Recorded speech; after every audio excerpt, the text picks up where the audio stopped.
नमस्कार, TV51च्या या बुलेटिनमध्ये आपलं स्वागत। आपल्या परिसरातील ताज्या बातम्या व चालू घडामोडींचे अपडेट्स आपल्या फोनवर मिळवण्यासाठी TV51च्या यूट्यूब चॅनलला सबस्क्राईब करा। बातम्यांचे नोटिफिकेशन्स मिळवण्यासाठी बेल आयकॉनवर क्लिक करायला विसरू नका।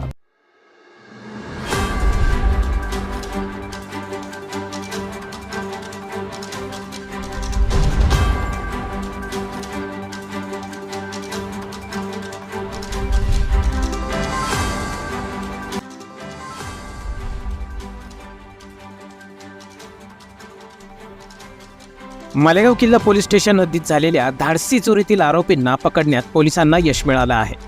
2 जूनला पहाटे 3 वाजेच्या सुमारास निवृत्ती खरोटे यांच्या तन्मय ज्वेलर्स या सराफ दुकानाचे शटरचे लॉक तोडून अज्ञात चोरट्यांनी दुकानातील 9,04,628 रुपये किमतीचे चांदीचे दागिने तसेच 2,85,000 रुपये रोख असा एकूण 11,89,628 रुपये किमतीचा माल चोरी करून जळगाव मार्गे सुरत व तेथून अजमेर येथे पळून गेले होते। सदर गुन्ह्यातील आरोपीचा शोध घेण्यासाठी वरिष्ठांच्या मार्गदर्शनाखाली किल्ला पोलीस ठाण्याचे पोलीस निरीक्षक S.A. डोईफोडे यांनी तपास पथकाची नियुक्ती करून पथकास सूचना दिल्या। त्याप्रमाणे पथकाने सदर गुन्ह्यातील आरोपी याचा शिताफीने शोध घेऊन विधी संघर्षित बालक समीर सलीम शेख उर्फ मुत्र्या राहणार जळगाव, हारून बिकन शाह राहणार मालेगाव, अनार हमीद खटिक उर्फ चिरक्या राहणार जळगाव यांना ताब्यात घेऊन चौकशी केली असता त्यांनी सदर गुन्हा केल्याची कबुली दिल्याने हारून बिकन शाह वय 36 राहणार माळदेशिवार मालेगाव, अब्रार हमीद खाटिक उर्फ चिरक्या वय 19 राहणार जळगाव या दोघांना सदर गुन्ह्यात अटक केली आहे। त्यांच्याकडून सदर गुन्ह्यातील 5,94,875 रुपये किमतीची 6.5 किलो वजनाची चांदी हस्तगत करण्यात पोलिसांना यश मिळालं आहे।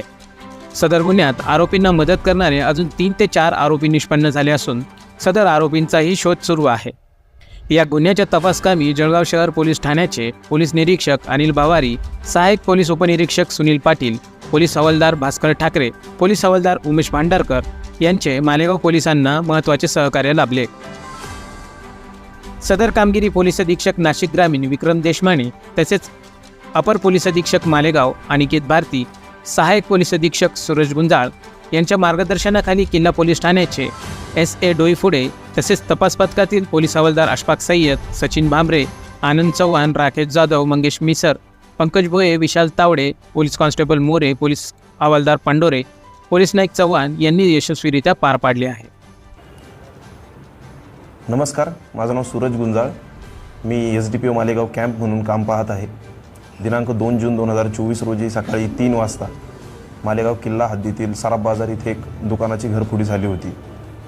तर त्या अनुषंगाने तिथे आम्ही किल्ला पोलीस स्टेशनला गुन्हा दाखल केला। गुन्ह्यामध्ये जी फिर्यादी आहेत निवृत्ती खरोटे यांच्या फिर्यादीनुसार 11,89,628 रुपयाचा मुद्देमाल, त्याच्यामध्ये सोने, चांदी आणि कॅश इतकं आरोपींनी चोरून नेलं होतं। आसपासच्या ज्वेलरचे CCTV पाहून आम्ही आरोप्यांचा शोध घेतला तर 3 आरोपी त्याच्यामध्ये CCTVमध्ये दुकान फोडताना दिसत होते। त्या 3 आरोप्यांचा किल्ल्याच्या पोलीस स्टेशनचे PI तसेच किल्ल्याचे DBचे कर्मचारी आणि जळगाव पोलीस यांनी मदत करून 3 आरोपींना आम्ही निष्पन्न केलं। त्यातले 2 आरोपी आज आमच्या ताब्यात आहेत। पहिला आरोपी अब्रार खाटिक हा जळगावचा राहणारा आहे। दुसरा आरोपी समीर शेख हा देखील जळगावचा राहणार आहे। हे 2 जण आपल्या ताब्यात आहेत। तिसरा आरोपी अजून ताब्यात नाही, परंतु तो निष्पन्न झालेला आहे। त्याचं नाव मी आत्ता डिस्क्लोज करणार नाही। तसेच हा गुन्हा करताना त्यांना इतरांनी देखील मदत केलेली आहे, तर त्यांना देखील अजून ताब्यात घेणं बाकी आहे। परंतु आपल्या ताब्यात असणाऱ्या आरोपींकडून आपण 6.5 किलोची चांदी रिकवर केलेली आहे आणि काही कॅश रिकवर केलेली आहे। तसेच याच आरोपींनी बाकीच्या त्यांच्या मदतगारांनासुद्धा, म्हणजे ज्यांनी गुन्ह्यात मदत केली त्यांना देखील काही कॅश आणि सोनं चांदी दिलेली आहे। तर जेव्हा त्यांना आम्ही पकडू तर त्यांच्याकडून ती सोनं चांदी लवकरात लवकर रिकवर करू। या गुन्ह्याच्या डिटेक्शनमध्ये जळगाव सिटी पोलीसचे फार सहकार्य राहिले। त्यांच्या तिकडे गुन्हा झाला होता, तर त्याच्यामध्ये त्यांनी तो गुन्हा उघडकीस आणताना देखील याच्यामध्ये हे आरोपी इन्वॉल्ड होते, तर त्यांनी आम्हाला त्याच्यामध्ये मदत केलेली आहे। सदरचा गुन्हा उघडकीस आणताना नाशिक ग्रामीणचे पोलीस अधीक्षक विक्रम देशमाने सर आणि मालेगावचे अप्पर पोलीस अधीक्षक अनिकेत भारती सर यांचे मोलाचे मार्गदर्शन राहिले। अशा पद्धतीने आम्ही एक 6.5 किलोची चांदी आज रिकवर केलेली आहे। उरलेला मुद्देमाल आम्ही लवकरच हस्तगत करू। काय म्हटले अमाऊंट आता 6.5 किलो चांदी आहे, त्याची मार्केट प्राईस आम्ही लवकरात लवकर काढू. कॅश आत्तापर्यंत 3-4 हजार रुपये कॅश रिकवर झालेले आहे. बाकीची कॅश अजून रिकवर व्हायची बाकी आहे, तर तितकी आम्ही रिकवर करू. थँक्यू.